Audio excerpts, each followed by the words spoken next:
పాత్రకు తగ్గట్టుగా తనను తాను మార్చుకునే హీరోలు చాలా మందే ఉన్నారు. అందులో ఒకరు విక్రమ్. అపరిచితుడిలో 2 వేషాల్లోనూ డిఫరెంట్ గా కనిపిస్తాడు. నాన్న సినిమాలో ఆ పాత్రలో దిగిపోయాడు. ఇప్పుడు ఐ సినిమా కోసం ఎన్నో గెటప్లు మార్చాడు.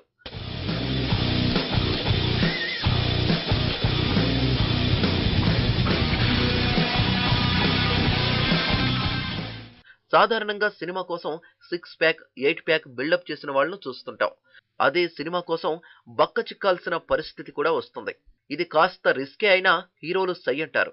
అలాగే విక్రమ్ కూడా ఓకే అన్నట్లున్నాడు. ఐ సినిమాలో బాడీ కోసం భారీ కసరత్తే చేశాడు. శంకర్ ఇమాజినేషన్ కు తగ్గట్టుగా తన బాడీని కూడా మార్చేశాడు విక్రమ్.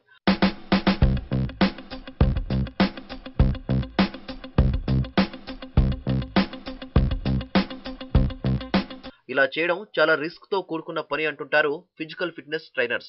కొన్నిసార్లు తిండి బాగా తినాలి, కొన్నిసార్లు మితాహారంతోనే సర్దుకుపోవాలి. అవసరమైతే పెయిన్ కిల్లర్లు, స్టెరాయిడ్లు, ఇతర డ్రగ్స్ వాడాల్సి ఉంటుంది. ఇది శరీరంపై దారుణమైన ప్రభావం చూపుతుంది.